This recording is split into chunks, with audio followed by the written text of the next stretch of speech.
Hello बच्चों, आज की कक्षा में आपका बहुत स्वागत है। आज आप लोग स्पर्श भाग 1 का पाठ 4 पढ़ेंगे। वास्तव में पाठ 1 और पाठ 5 हटा दिया गया है, इसीलिए ये पाठ 4 है।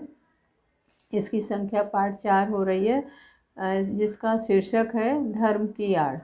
धर्म की आड़ पाठ जो है गणेश शंकर विद्यार्थी जी द्वारा लिखित है और इस पाठ की हम आज पुनरावृत्ति करेंगे। तो सर्वप्रथम आपको विद्यार्थी जी के बारे में थोड़ा सा जानकारी दे देती हूँ। धर्म की आड़ गणेश शंकर विद्यार्थी जी द्वारा रचित एक निबंध है। विद्यार्थी जी का जन्म मध्य प्रदेश के ग्वालियर शहर में सन 1891 में हुआ। एंट्रेंस पास करने के बाद वे कानपुर करेंसी कॉलेज में मुलाजिम के रूप में रहे और फिर 1921 में प्रताप साप्ताहिक अखबार निकालना शुरू किया। विद्यार्थी जी आचार्य महावीर प्रसाद द्विवेदी जी को अपना साहित्यिक गुरु मानते थे। उन्हीं की प्रेरणा से आज़ादी की अलख जगाने वाली रचनाओं का सृजन और अनुवाद उन्होंने किया। इसी उद्देश्य की पूर्ति के लिए उन्होंने सहायक पत्रकारिता में को भी अपनाया और इस पाठ का सारांश पहले आपको संक्षेप में थोड़ा सा बता देती हूँ। ये पाठ जो है इसका नाम रखा गया है धर्म की आड़। इस पाठ के लेखक ने धर्म के नाम पर लोगों को आपस में लड़ाकर अपना स्वार्थ सिद्ध करने वाले जो चालाक किस्म के लोग हैं उनके बारे में बताया है। लेखक का मानना है कि इस समय देश में धर्म की धूम मची है और धर्म तथा ईमान के नाम पर उत्पात किए जाते हैं। रमुआ पासी और बुद्धू मियाँ धर्म को और ईमान को न जाने पर उसके नाम पर मरने मारने को तैयार हो जाते हैं। देश के सभी शहरों में यही दशा है। आम आदमी बिना कुछ समझे बूझे कुछ स्वार्थी तत्वों के संकेतों पर उत्पात मचाने लग जाते हैं। इससे उन स्वार्थी लोगों को नेतृत्व का कार्य मिल जाता है। वे अपना स्वार्थ सिद्ध कर लेते हैं। आम आदमी धर्म के तत्वों को जानता नहीं है। वह तो यही समझता है कि धर्म और ईमान की रक्षा के लिए अपने प्राण तक त्याग देना उचित है। इसी का लाभ उठाकर कुछ चालाक स्वार्थी लोग उन्हें भड़काते रहते हैं। पाश्चात्य देशों में धनी और गरीब के बीच संघर्ष के कारण साम्यवाद का जन्म हुआ। हमारे देश में ऐसी स्थिति नहीं है, परंतु धर्म के नाम पर करोड़ों लोगों की शक्ति का दुरुपयोग किया जाता है। इसका लाभ कुछ स्वार्थी लोग उठा रहे हैं। धर्म और ईमान के नाम पर किए जाने वाले भीषण व्यापार को रोकने के लिए जब तक साहस और दृढ़ता के साथ प्रयास नहीं किया जाएगा, तब तक भारतवर्ष में ऐसे झगड़े होते रहेंगे। लेखक का विचार है कि देश में प्रत्येक व्यक्ति को अपने धर्म और उपासना को अपने ढंग से करने के लिए स्वतंत्रता मिलनी चाहिए। धर्म और ईमान मन का सौदा होना चाहिए। ईश्वर और आत्मा के बीच संबंध होना चाहिए। आत्मा को शुद्ध करने और ऊंचा उठाने का माध्यम होना चाहिए। इससे किसी दूसरे की स्वाधीनता को हानि नहीं पहुंचनी चाहिए। दो भिन्न धर्मों को मानने वालों में टकराव नहीं होना चाहिए। यदि कोई ऐसा कार्य करता है तो यह कार्य देश की स्वाधीनता के विरुद्ध समझा जाएगा। लेखक ने स्वाधीनता संग्राम के दिनों में उस दिन को सबसे बुरा दिन माना है जिस दिन इस आंदोलन में मौला मौलवियों और धर्माचार्यों को महत्व दिया गया। इसी के परिणाम स्वरूप मौलाना अब्दुल बारी तथा शंकराचार्य जैसे लोगों ने देश में मजहबी पागलपन, प्रपंच और उत्पात का राज्य स्थापित कर दिया था। महात्मा गांधी ने धर्म को सर्वत्र महत्व दिया है। उनके अनुसार धर्म का अर्थ ऊंचे तथा उदार विचारों में है, चार विचारों से है। वे अजा देने, शंख बजाने के स्थान पर शुद्धाचरण और सदाचार को ही धर्म मानते हैं। लेखक भी 5 समय नमाज पढ़ने अथवा 2 घंटे पूजा करने के बाद दिन भर बेईमानी करने को उचित नहीं मानते। वह आचरण को सुधारने पर बल देते हैं। ऐसे आडंबरी धार्मिक दीनदार व्यक्तियों से वह उन नास्तिकों को अच्छा और ऊंचा मानते हैं जिनका आचरण अच्छा है, जो दूसरों के सुख दुख का ध्यान रखते हैं और धर्म और ईमान के नाम पर उत्पात मचाने को गलत समझते हैं। ईश्वर भी ऐसे ही नास्तिकों को प्यार करता है, जो मानवता और को आदर देते हैं तथा पशुता को त्याग करते हैं। ये रहा पाठ का सार संक्षेप में। अब हम लोग पाठ का पठन पाठन करेंगे। तो सबसे पहले जो है हम पाठ का पठन करते हैं और उसके बाद उसका आशय आपको समझाते हैं। इस समय देश में धर्म की धूम है। उत्पात किए जाते हैं तो धर्म और ईमान के नाम पर, और जिद की जाती है तो धर्म और ईमान के नाम पर। रमुआ पासी और बुद्धू मियाँ धर्म और ईमान को जाने या न जाने, परंतु उनके नाम पर उबल पड़ते हैं और जान लेने और जान देने को तैयार हो जाते हैं। पाठ के प्रारंभ में लेखक ने कहा है कि इस समय धर्म की धूम मची है। जो आज धर्म की स्थिति है देश में, वही उस समय भी थी। उस समय भी धर्म के नाम पे लोग लड़ते थे। उसी को लेकर लेखक ने यह निबंध लिखा है। तो कह रहे हैं कि उत्पात किए जाते हैं तो धर्म और ईमान के नाम पर। उत्पात का अर्थ होता है उपद्रव या खुरापात। धर्म और ईमान माने नियत, माने अगर देश में उपद्रव किए जाते हैं, कुछ लोगों के द्वारा उत्पात किए जाते हैं, मार दंगे फसाद आदि जो किया जाता है, अगर ये किया जाता है तो वो धर्म के नाम पर किया जाता है, ईमान के नाम पर किया जाता है। और जिद की जाती है तो धर्म और ईमान के नाम पर जिद की जाती है, माने अपने धर्म पे ही टिके रहना और फिर धर्म के नाम पे लड़ाई करना, दंगे करना, ये जो है ये जिद की बात है। मतलब किसी भी तरह से उनके अंदर लचीलापन को स्वीकार करने की जो आदत है या क्षमता है वो न रखना, न होने देना, ये सब जो है एक तरह से उत्पात का कारण होता है। तो जिद की जाती है तो धर्म के नाम पर, और ये उत्पात किया जाता है तो धर्म के नाम पर। रमुआ पासी और बुद्धू मियाँ ये एक काल्पनिक नाम है। 2 धर्मों के लिए उन्होंने एक काल्पनिक नाम लिया है, रमुआ पासी और बुद्धू मियाँ। रमुआ पासी जो है वो हिंदू धर्म का प्रतीक है और बुद्धू मियाँ जो है वो इस्लाम धर्म का प्रतीक है।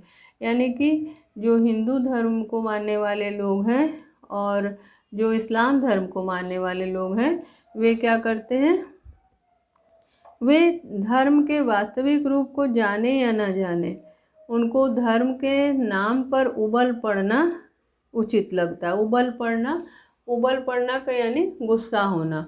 धर्म के नाम पर वह जान देने, मरने और मारने पर तैयार हो जाते हैं। वे धर्म के वास्तविक रूप को नहीं जानते हैं, न धर्म के वास्तविक रूप को वो जानना चाहते हैं।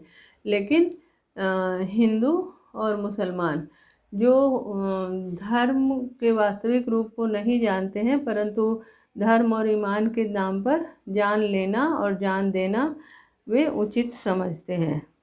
यानी कि मरने मारने पर तुल जाते हैं। उनको लगता है कि उनकी बात ही सही है और उनका धर्म ही सही है। देश के सभी शहरों का यही हाल है। उबल पड़ने वाले साधारण आदमी का इसमें केवल इतना ही दोष है कि वह कुछ भी नहीं समझता बूझता और दूसरे लोग उसे जिधर जोत देते हैं उधर जुत जाते हैं। यथार्थ दोष है कुछ चलते पुर्जे पढ़े लिखे लोगों का, जो मूर्ख लोगों को की शक्तियों और उन उत्साह का दुरुपयोग इसलिए कर रहे हैं कि इस प्रकार जाहिलों के बल के आधार पर उनका नेतृत्व और बड़प्पन कायम रहे। इसके लिए धर्म और ईमान की बुराइयों से काम लेना उन्हें सबसे सुगम मालूम पड़ता रहे। सुगम भी है। अब लेखक आगे ये बता रहे हैं कि देश के सभी शहरों में यही हाल है। ऐसा नहीं कि किसी विशेष शहर में ये हाल है, बल्कि देश के जितने भी शहर हैं सभी में यही हाल है कि दो भिन्न जाति धर्म के लोग आपस में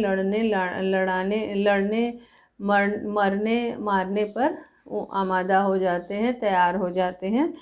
तो यहाँ उबल पड़ने वाले साधारण आदमी का इसमें केवल इतना ही दोष है कि वह कुछ भी नहीं समझता बूझता। उबल पड़ना यानी क्रोधित हो जाना, क्रोध में आपा खो देना, उसको उबल पड़ना कहते हैं। तो क्रोध में जो आपा खो देते हैं उनकी विवेक शक्ति जो है, सोचने समझने की क्षमता जो समाप्त हो जाती है, ऐसे लोग जो हैं साधारण लोग होते हैं और उनका केवल दोष इतना ही है कि वे कुछ भी समझते बूझते नहीं हैं।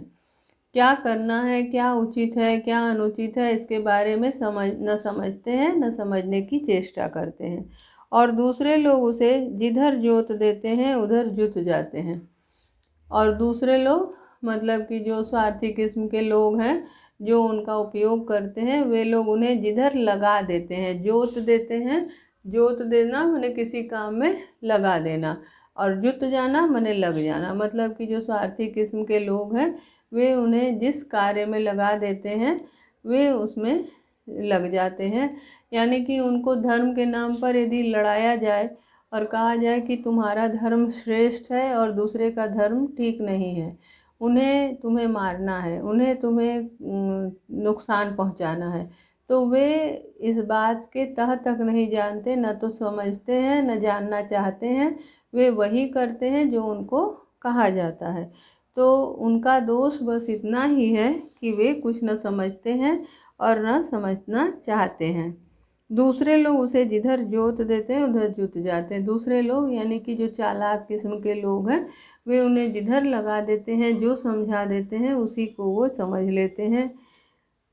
यथार्थ दोष, यथार्थ माने वास्तविक, यथार्थ माने वास्तविक, वास्तविक दोष है कुछ चलते पुर्जे पढ़े लिखे लोगों का। चलते पुर्जे, चलता पुर्जा का अर्थ है चालाक, जो धूर्त किस्म के चालाक लोग हैं, वास्तव में दोष उनका ही है। वास्तविक दोष, यथार्थ दोष उन्हीं का है जो धूर्त किस्म के चालाक लोग हैं। और वे जो हैं जो मूर्ख लोगों की शक्तियों और उत्साह का दुरुपयोग इसलिए कर रहे हैं कि इस प्रकार जाहिलों के बल के आधार पर उनका नेतृत्व और बड़प्पन कायम रहे। लेखक बता रहे हैं कि जो चालाक किस्म के लोग हैं वे जो जाहिल हैं, जाहिल यानी कि जो कुछ थोड़े बहुत पढ़े लिखे और चलते पुरचे चालाक किस्म के लोग हैं, वे मूर्ख लोगों की जो शक्ति है और जो उत्साह है उसका दुरुपयोग करते हैं। और क्यों करते हैं? क्योंकि इस प्रकार करने से जाहिलों के बल के आधार पर, जाहिल यानी कि मूर्ख, जाहिल यानी कि मूर्ख, जो पढ़े लिखे नहीं हैं, समझदार नहीं हैं, समझना चाहते नहीं हैं, ऐसे लोगों की जो शक्ति है उस शक्ति के आधार पर वे अपने नेतृत्व को कायम रखें, यानी कि अपना बड़प्पन, अपना नाम वे कायम रखेंगे। और इसीलिए वे ऐसा करते हैं, उनकी शक्ति का दुरुपयोग करते हैं और उनको इस तरह से लड़ा भिड़ा कर अपनी जो वो है अपना पद है, अपनी जो अपना नाम है उसको कायम रखना चाहते हैं। इसके लिए धर्म और ईमान की बुराइयों के से काम लेना उन्हें सबसे सुगम मालूम पड़ता है। सुगम है भी कह रहे हैं कि जो चालाक किस्म के लोग हैं, जो धूर्त किस्म के लोग हैं, वे लोग इस धर्म के नाम पर इन लोगों को धर्म और ईमान के नाम पर लड़ा लेना उचित समझते हैं और उसको सुगम, उनको ये रास्ता बड़ा ही सुगम यानी कि आसान, ये रास्ता उन्हें बहुत ही आसान लगता है, क्योंकि वे इसके माध्यम से आसानी से अपनी पद प्रतिष्ठा को बना लेते हैं। जो चालाक किस्म के धूर्त लोग हैं वे अपना नेतृत्व कायम कर लेते हैं और अपने पद प्रतिष्ठा को कायम कर लेते हैं, और ये कार्य उनके लिए, ये उन्हें सुगम मालूम पड़ता है। वास्तव में ये कार्य जो है सुगम है भी। सुगम माने जो आसान हो उसे कहते हैं सुगम। वास्तव में ये आसान है ही, माने इसके माध्यम से धर्म के नाम पे लड़ा भिड़ा कर लोग अपना स्वार्थ आसानी से सिद्ध कर लेते हैं। साधारण से साधारण आदमी तक के दिल में यह बात अच्छी तरह बैठी हुई है कि धर्म और ईमान की रक्षा के लिए प्राण तक दे देना वाजिब है। बेचारा साधारण आदमी धर्म के तत्वों को क्या जाने, लकीर पीटते रहना ही वह अपना धर्म समझता है। उसकी इस अवस्था से चालाक लोग इस समय बहुत बेजा फायदा उठा रहे हैं। लेखक बता रहे हैं कि साधारण से साधारण आदमी तक के दिल में यह बात अच्छी तरह बैठी हुई है कि धर्म और ईमान की रक्षा के लिए प्राण तक दे देना वाजिब है। बहुत मतलब कि जो साधारण आदमी है, समाज का हर साधारण आदमी के दिल में ये बात बैठी हुई है कि धर्म के नाम पर अपने धर्म और ईमान की रक्षा करने के लिए अपने प्राण को दे देना वाजिब है। वाजिब मतलब उचित। वाजिब का अर्थ होता है उचित। वाजिब, वाजिब का अर्थ है उचित। वाजिब यानी कि उचित। तो वे कह रहे हैं धर्म के नाम पर प्राण लेना और प्राण दे देना वाजिब है, यानी कि उचित है। बेचारा साधारण आदमी धर्म के तत्वों को क्या जाने। जो साधारण आदमी होता है वे धर्म के वास्तविक रूप को, उसके तत्वों को नहीं जानता है कि वास्तव में धर्म है क्या। अब लकीर पीटते रहना यानी किसी एक बात पर जो पुरानी परंपरा या जो भी सिखा दिया गया पीढ़ी दर पीढ़ी जो बात आ रही है उसको उसी पे चलना, लकीर पीटते रहना ही वह अपना धर्म समझता है। यानी कि जो पुरानी सोच रही है उसी पे चलना वो अपना धर्म समझता है, उसी को अपना धर्म समझता है।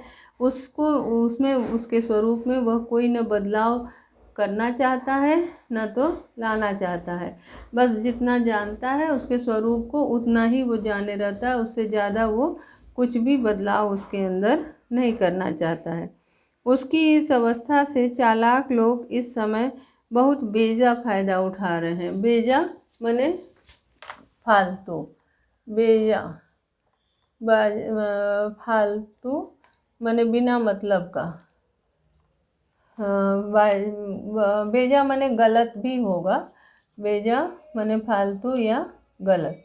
तो जो चालाक किस्म के आदमी हैं उसकी इस सोच का बहुत गलत फ़ायदा उठा रहे हैं। वे स्वार्थी हैं, वे अपने स्वार्थ के लिए जीते हैं और ये बताते हैं कि जो सीधा साधा इंसान है समाज का, वह जो है अपने पुराने जो विचार हैं पीढ़ी दर पीढ़ी जो चले आ रहे हैं, धर्म के नाम में जो मान्यताएं चली आ रही हैं उसी पे चलते रहना उचित समझता है। और ये जो चालाक किस्म के लोग हैं वो उनकी इस सोच का बेजा फ़ायदा उठाते हैं। बेजा माने गलत या फालतू, उसका फ़ायदा उठाते हैं।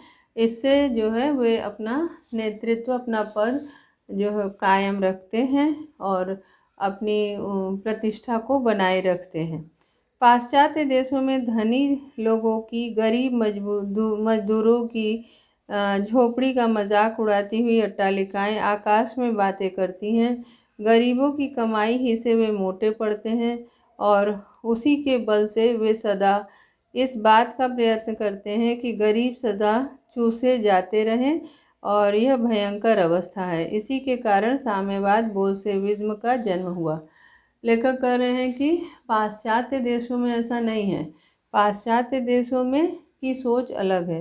पाश्चात्य देश माने विदेशों में, तो वहाँ क्या होता है कि धनी लोग और गरीब लोग दोनों जो हैं दोनों में बहुत ज़्यादा दरार है, यानी कि दूरी है दो धनी में और गरीब में। जो अमीर हैं वे अमीर होते जा रहे हैं, जो गरीब हैं वो गरीब ही हैं। तो उनकी जो अमीरों की जो अट्टालिका माने ऊंचे ऊंचे भवन, ऊंचे ऊंचे मकान, जो अट्टालिकाएं हैं वो झुग्गी झोपड़ी में रहने वाली जो मजदूर हैं उनकी झोपड़ी का मजाक उड़ाते हैं, यानी कि वे उनकी गरीबी का मजाक उड़ाते हैं, उनका शोषण करते हैं। और वे कहते हैं कि गरीबों की कमाई से ही वे मोटे पड़े हैं। मोटे पड़ना मैंने धनी होना, पैसे वाले होना। तो गरीबों की जो मेहनत है उसी से वे धनी हुए हैं, परंतु उनकी सोच ये है कि वे जो है किस तरह से अमीर जो है किस तरह से गरीबों को चूसना माने उनके पैसों, उनको ज़्यादा कमाई उनकी ना हो, उनकी उन्नति ना हो, उनका विकास ना हो और वे गरीब रहें। इसी को कहा गया है कि गरीबों की कमाई ही से वे मोटे पड़े हैं और उसी के बल से वे सदा इस बात का प्रयत्न करते हैं कि गरीब सदा चूसे जाते रहें, यानी कि वे उन्हीं के मेहनत के बलबूते पे अमीर हुए हैं और चाहते हैं कि वे हमेशा अमीर होते चले जाएं और गरीब हमेशा और गरीब होता जाए। उनके अंदर समृद्धि ना हो, वे विकास ना करें, उनके पास धन दौलत ना हो, ये हमेशा वे प्रयास करते रहते हैं। और ये अवस्था जो है, ये बात जो है बहुत ये अवस्था बड़ी भयंकर अवस्था है। इस तरह से गरीब का और गरीब होते जाना, अमीर का और अमीर होते जाना, ये जो स्थिति है ये बड़ी भयंकर अवस्था है। इसी के कारण साम्यवाद बोल्शेविज्म का जन्म हुआ। और लेखक बता रहे हैं कि जो ये अमीर और गरीब के बीच जो खाई है, इस खाई को दूर करने के लिए ही विदेशों में साम्यवाद का बोल्शेविज्म का जन्म हुआ। माने जो साम्यवाद की जो धारा चली, वह धारा केवल इसलिए चली क्योंकि जो इसके नेता थे वे ये चाहते थे कि अमीर और गरीब के बीच की जो दूरी है, जो खाई है, उसे दूर किया जा सके, उसे पाटा जा सके, वो खाई पाटी जा सके। ये था प्रयास साम्यवादियों का, साम्यवादी विचारधारा वाले नेताओं का। हमारे देश में इस समय धनपतियों का इतना जोर नहीं है। यहाँ धर्म के नाम पर कुछ इने गिने आदमी अपने हीन स्वार्थों की सिद्धि के लिए करोड़ों आदमियों की शक्ति का दुरुपयोग किया करते हैं। गरीबों का धनाढ्यों द्वारा चूसा जाना इतना बुरा नहीं है जितना बुरा यह है कि जितना बुरा है यह है कि वहाँ है धन की मार और यहाँ है बुद्धि पर मार। वहाँ धन दिखाकर करोड़ों को वश में किया जाता है। आगे ये बताते हैं कि वहाँ धन दिखाकर करोड़ों को वश में किया जाता है और फिर मनमाना धन पैदा करने के लिए जोत दिया जाता है। यहाँ है बुद्धि पर